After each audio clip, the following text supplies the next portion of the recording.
Guys, and welcome back to my channel. Today we're going to talk about why we love Apologia Math and why we're using level 2 again.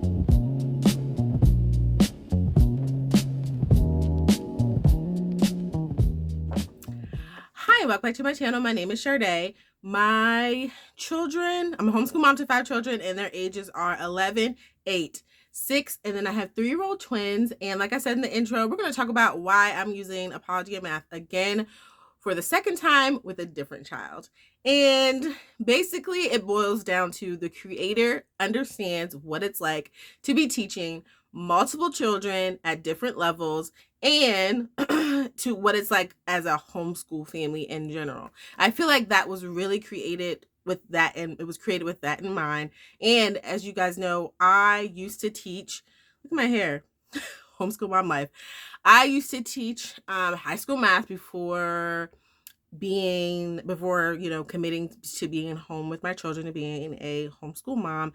And this really is the foundation that kids need when they get to upper level math, because I see it time and time again. If you can't do the basics, there's no way you're going to be able to do high school math. And that's where kids struggle. And so that's what we're going to talk about. That's what we're going to highlight today. It is hands-on. The lessons are short.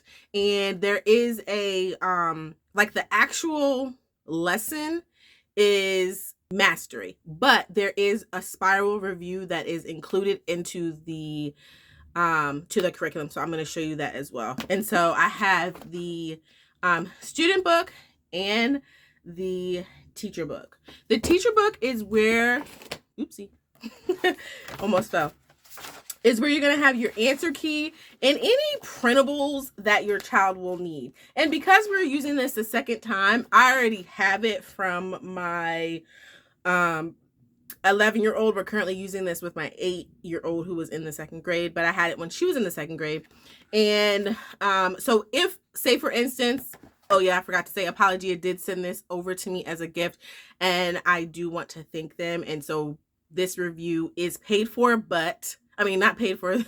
This review is gifted. This curriculum is gifted for my honest review. And I would tell you guys, because I'm a math teacher first, homeschool mom first, before I am sold to a curriculum. But anyway, I would just go on to the, there's a website you go to, they give you the password to the website, and anything that you need that you want to have for the next child, or if you want to do an activity again, it's on the website. Also, if you find that your child is advanced in a topic, you can go and find something that will help them advance their skill or tailor it down. And they give you little notes here. So I'll just give you an example. If we look at Unit 1, it's going to tell you the skill practice. So this particular child should be working on double facts practice.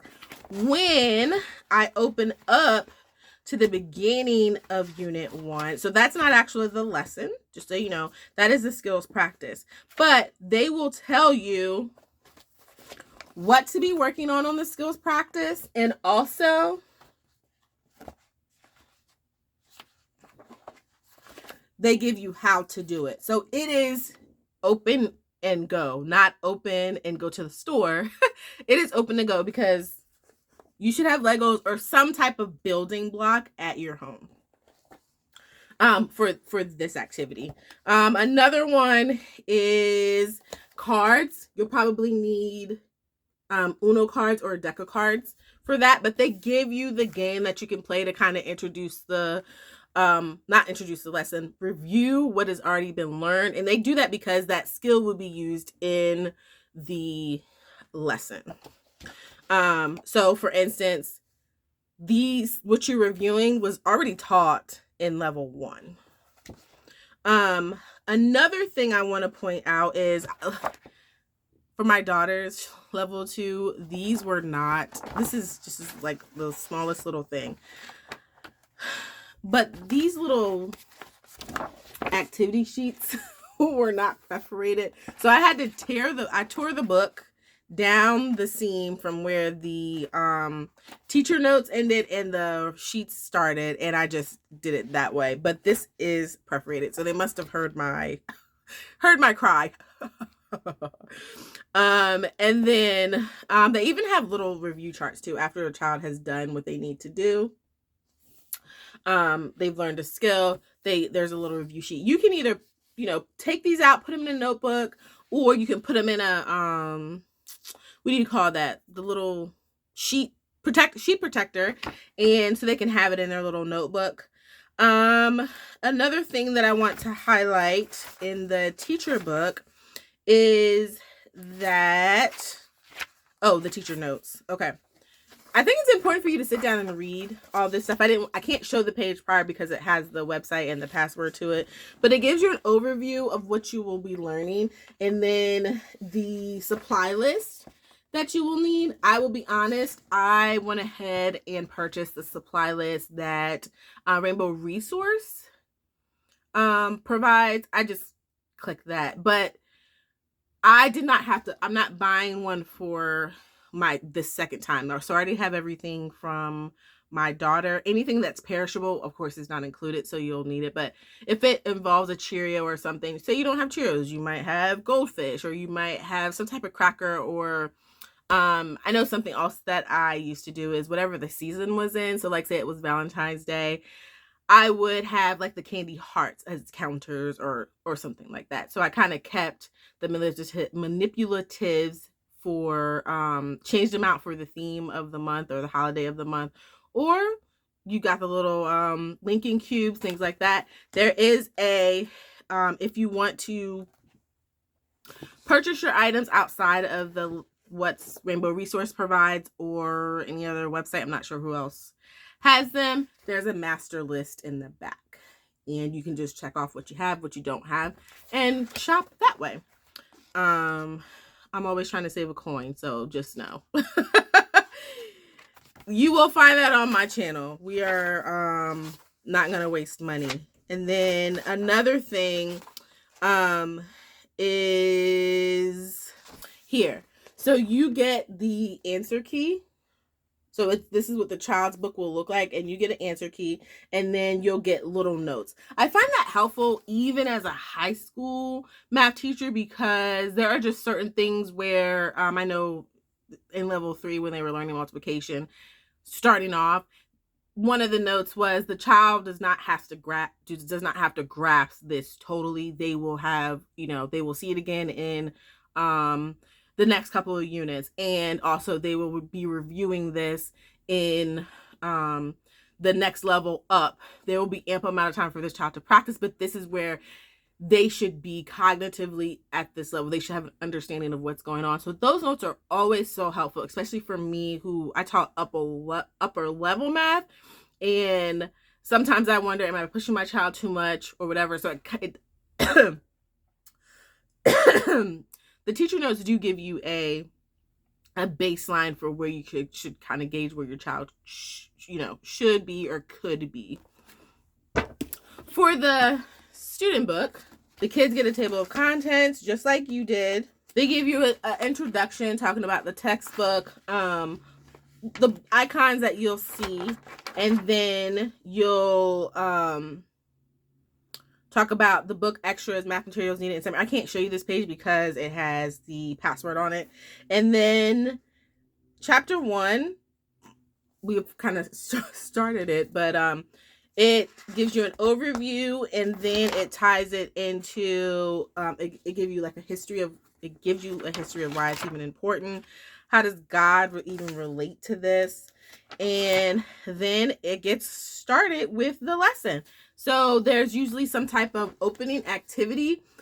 More oftentimes than not, we're doing the opening activity. If we're in a rush, you can get away with not doing the opening activity. My son is very hands-on, and this is what's going to keep his attention. And so this is what is required for me to have my kid be able to sit through math and to be excited for the practice. He has actually been doing about 2 lessons a day for the first unit, and then we slowed down for the units afterwards. And so that's just where we are. This is fun. I'll show you another one where there isn't spaghetti all over it. Okay. So we have adding 2-digit numbers, and it starts them off super duper gentle. You start off with adding 2-digit and a 1-digit, and then you get to 2-digit numbers, then you get to grouping, regrouping.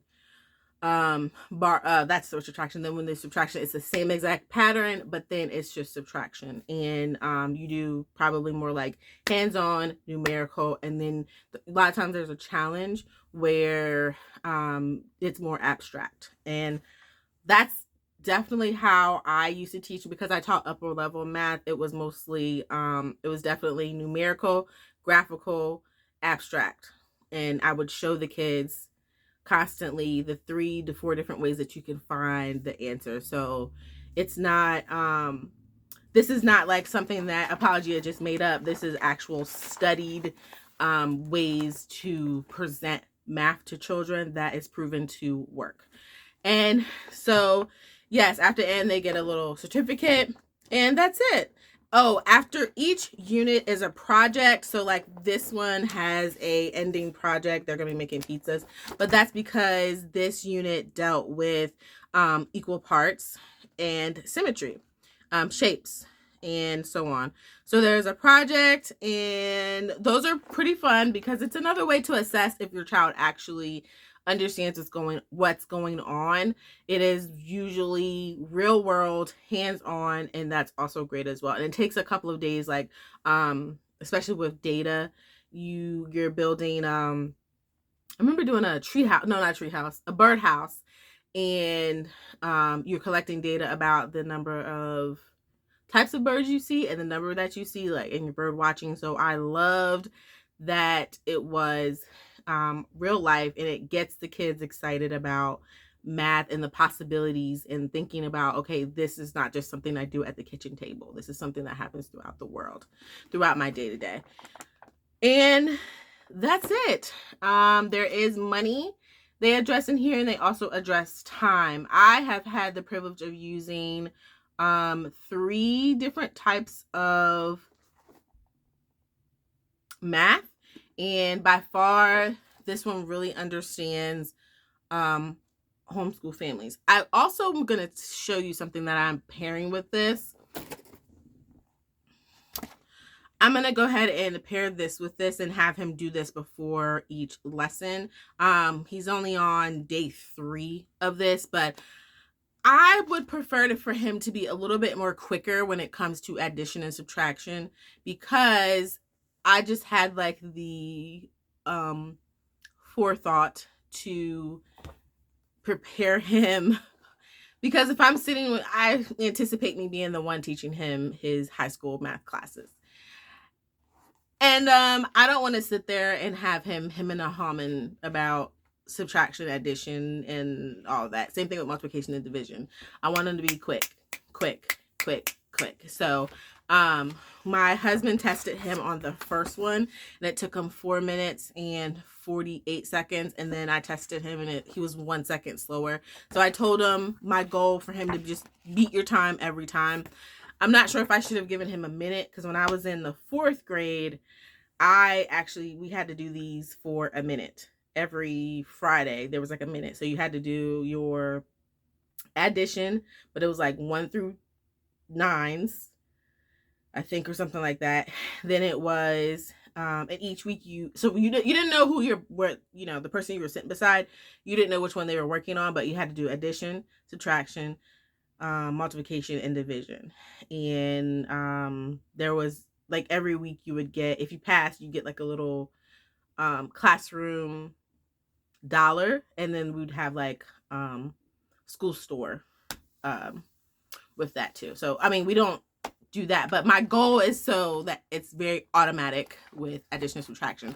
So yeah, he knows his addition and subtraction. I just want him to be quick, and so it's either flashcards, which we have, or this. And yeah, so if you enjoyed this video, Give this video a thumbs up. Think about subscribing to my channel. If you have any questions, please leave them in the comments. I will try to answer them to the best of my ability.